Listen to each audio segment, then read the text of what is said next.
Picture this. She's 28, lawyer, gorgeous, gives back to the community. Her crew, unmatched. But throw her on a date and it's a train wreck. Like watching a seasoned pro bomb on opening night, under lights so harsh they expose every flaw. Every interaction, stiff, hesitant. She commands her career like a general, but love? That's a whole other battlefield, one she was never given the map for, riddled with unspoken rules and anxiety she can't articulate. So what if the very armor designed to protect her became a cage? Yeah, today we're cracking open a conversation that's been boiling beneath the surface in our community for far too long. We're diving deep into love block, how that fierce, well-meaning, and let's be real, often necessary shield of overprotective parenting in Black families can inadvertently leave Black women fumbling in their adult dating lives with a broken compass and a map that's got gaping holes. Now, let's be clear, this ain't about pointing fingers. It's about dissecting the roots, fostering healing, and carving out a new path. Alright, let's get one thing straight right out the gate.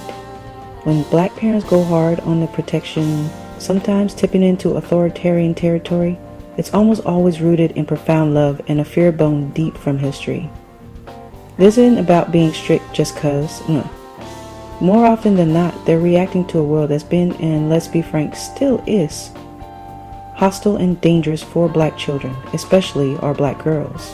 Picture trying to nurture a delicate flower in the middle of a damn hurricane.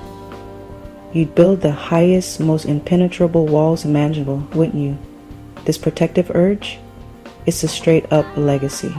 A cultural survival mechanism forged in the fires of systemic racism, community violence, and economic precarity. For generations, helicopter parenting over daughters and laying down ironclad rules were non-negotiable tactics to shield them from harm, to guard their innocence, their futures, their very existence. It was about forging resilience, self-respect, and competence in young women destined to face a society that would consistently try to dim their shine or deny their worth. And understand, this isn't just one household's neuroses. It's often co-signed by the entire village. The aunties, grandmamas, church mothers, all hands on deck for her well-being. Parents, particularly in environments where danger is a daily reality, feel an unbearable pressure to micromanage their daughters' social lives, especially when dating enters the chat. The dread of teen pregnancy, exploitation, derailing academic or career ambitions, these are heavy, legitimate anxieties. They carry the weight of their own experiences, ancestral warnings, and societal scripts that relentlessly try to pigeonhole Black womanhood into reductive, often derogatory caricatures. So the grip tightens, curfews become non-negotiable, just hanging out is a privilege rarely granted, and any talk of boys or dating gets shut down quick, or framed exclusively as a lecture on potential pitfalls. The intent, nearly every single time, is to construct a fortress of love and security. But what's the collateral damage when those fortress walls are so damn high they starve out the sunlight essential for a certain kind of development? Then there's the relentless push for education and achievement as the holy grail, sometimes to the point where relationship readiness is completely sidelined. Maria, a woman who shared her story, mentioned spending her childhood and early adulthood focused on making her family proud through work and school, only to feel totally unprepared for dating when everyone suddenly expected her to find someone and get married. This laser focus on external accomplishments, while undeniably crucial, can create a massive blind spot when it comes to the nuts and bolts of romantic connection. The subtext, relationships are an elective, something you'll just figure out later like a side quest after you've conquered the career boss. Look, ambition's vital, no one's arguing that. But are we handing our young women a fully loaded toolkit, or one with critical pieces missing? This protection stems from love, no doubt, from a burning desire to see them soar. But we gotta ask the hard question. What's the actual price of this hyper protection when it impacts their capacity for romantic and emotional flourishing? So you emerge from this fortress of love, heavily guarded and deeply valued. You've likely cultivated a robust sense of self, some serious resilience, and an unwavering grasp of family loyalty. All good, right? But then the drawbridge creaks open, and you're thrust into the messy, convoluted arena of adult dating. Suddenly it's like you've been given a script with entire acts ripped out. This right here is the experience gap. While your peers were out there awkwardly navigating teenage crushes, cringe-worthy first dates, and those early character-burdening heartbreaks with a bit more leeway, your romantic resume might be sparse. And look, this isn't about advocating for some wild, unsupervised free-for-all. It's about the critical, low-stakes learning opportunities that got missed. Because early dating, even the parts that make your skin crawl in retrospect, is boot camp. It's where you first learn to articulate your needs, erect boundaries, decode romantic social cues, which are a whole different language, and, crucially, how to dust yourself off after minor rejections or letdowns. It's where you start the essential work of figuring out what you actually want in a partner, beyond superficial charm or shared playlists. When that developmental runway is severely shortened, Black women can find themselves parachuting into adult dating feeling perpetually behind the curve, where every single interaction feels like a high-stakes exam. There's a genuine struggle to distinguish healthy relationship dynamics from the deeply unhealthy ones. What's a standard disagreement versus a 5-alarm fire red flag? If you've never witnessed healthy conflict resolution or navigated small romantic disputes, a partner's controlling tendencies might get mislabeled as passionate devotion, or their emotional desertion as stoic strength. As one TikTok user rightly clocked, sheltered young women, sometimes referencing public figures, might not have the experience to spot narcissistic abuse, because they might trust too easily and not recognize manipulative tactics. This experiential void breeds profound uncertainty about your own boundaries and preferences. What are your absolute deal breakers? What genuinely makes you feel secure, respected, and truly seen in a relationship? If you haven't had the sandbox to explore these questions through lived experience, you might find yourself nodding along to things that scream no in your gut, or simply being unable to articulate what you need because you don't even know what to ask for. This, predictably, leaves you wide open to manipulation, or to resigning yourself to dynamics that are fundamentally unsatisfying or straight up toxic, simply because you have no other blueprint. The difficulty then bleeds into asserting your needs or managing conflict. If your primary mode of operation has been to toe the line, follow strict rules to maintain peace, or sidestep disapproval, then advocating for yourself in a romantic partnership can feel like speaking a foreign language while terrified. The fear of causing ripples, of being labeled too much, or of simply not knowing how to voice a concern constructively often leads to two equally damaging outcomes. Either you swallow your feelings until you're choking on them, or you erupt when the pressure becomes intolerable. Neither pathway leads to healthy, sustainable intimacy. Research shows that overprotective parenting, even with the best intentions, can inadvertently chip away at a young person's ability to trust their own judgment, make independent decisions, and build the self-confidence that's so essential for navigating the treacherous currents of adult relationships. It's akin to being taught to swim exclusively through textbooks. The moment you actually hit the water, the chasm between theory and brutal reality can be a shocking, even terrifying awakening. Now, that experience gap we just dissected, its fallout isn't just a string of awkward encounters. It can tragically lay the groundwork for far more insidious and damaging patterns in adult relationships. When you're operating without those crucial foundational experiences to calibrate your internal relationship GPS, you're far more susceptible to veering straight into toxic, or worse, abusive dynamics. And let's be crystal clear, this isn't some inherent character defect. It's a direct consequence of missing critical data. Without a robust experiential database to cross-reference, red flags don't just get overlooked, they might not even register as red flags. That suffocating, intense attention from a new partner, prime love bombing, a textbook manipulation play. Their possessive jealousy, easily misconstrued as deep, passionate care, instead of the glaring indicator of insecurity and control that it is. Some studies are starting to look into these unique influences, noting that intimate partner violence can happen at higher rates among Black adolescents and adults, making this a really critical area of concern.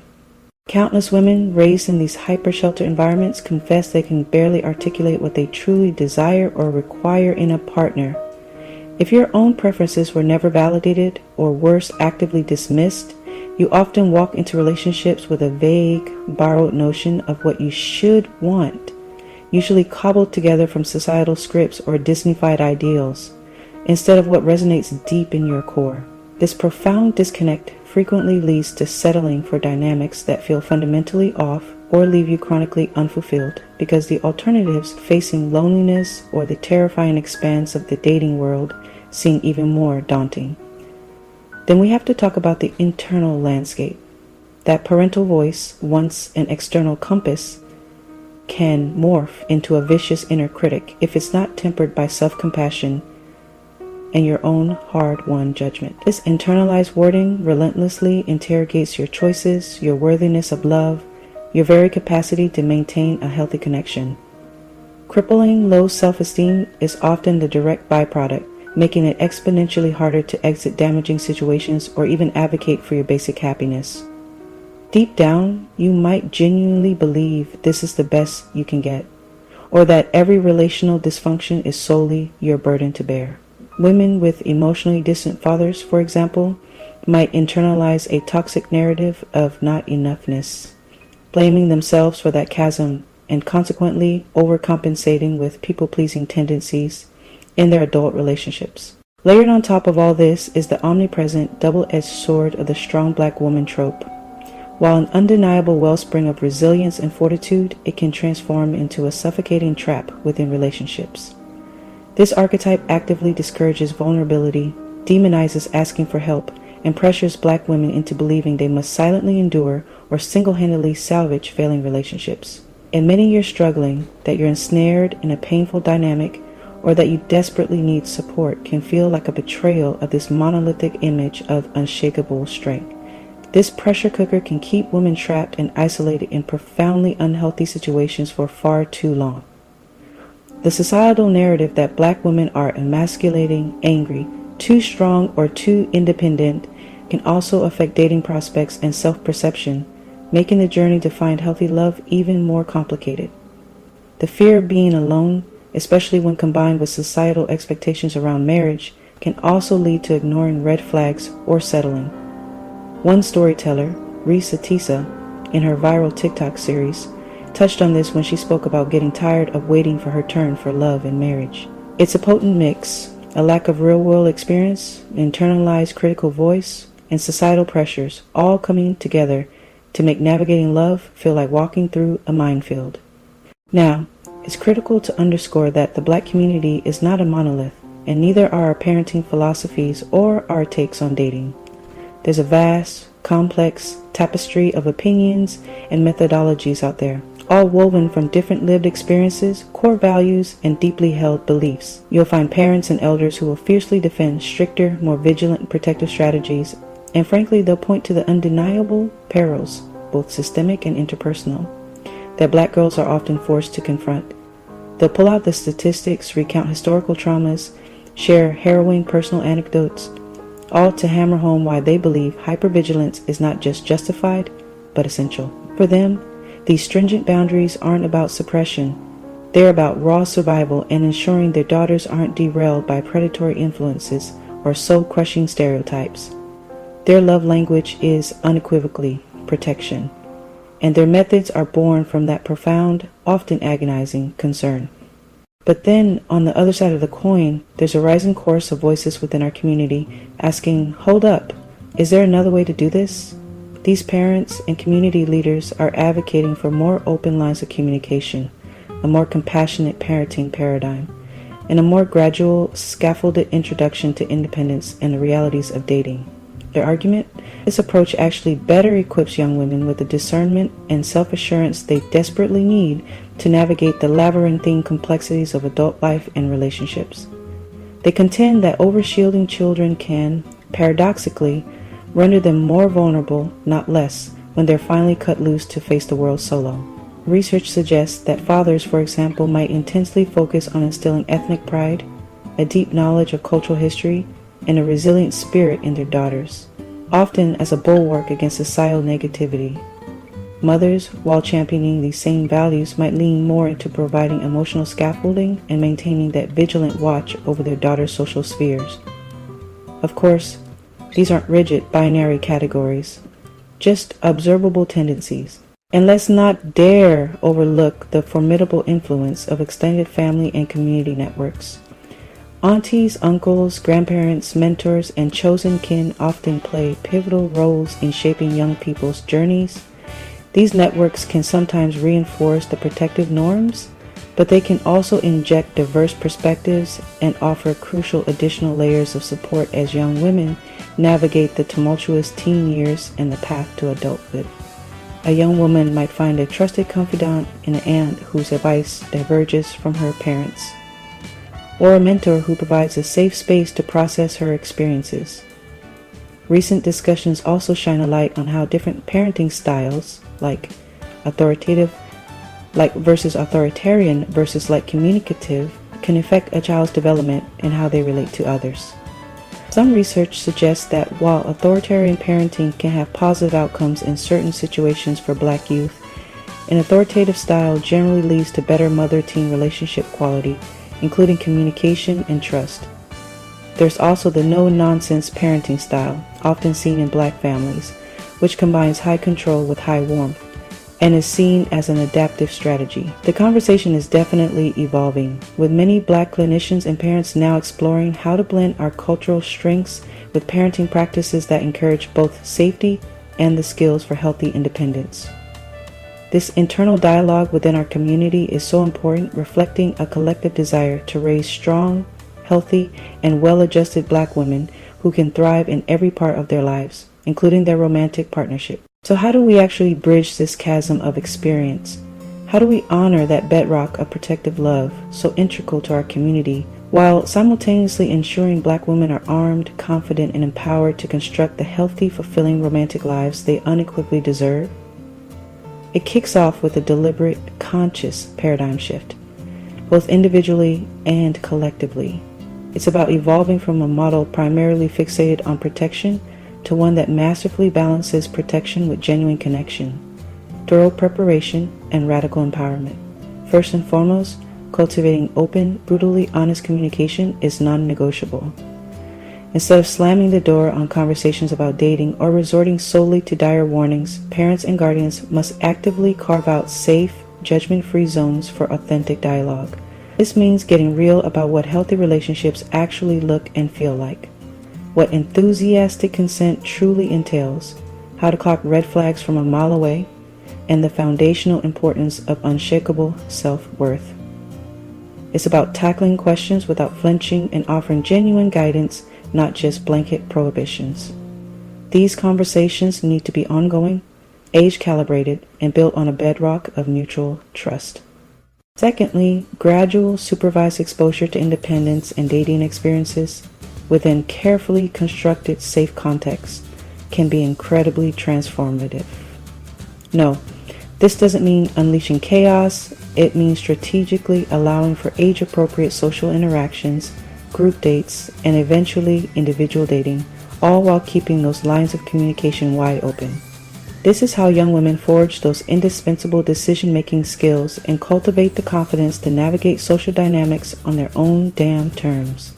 Think of it as learning to ride a bike with training wheels and a steadying hand nearby, rather than being shoved onto a 10-speed in rush hour traffic with zero practice.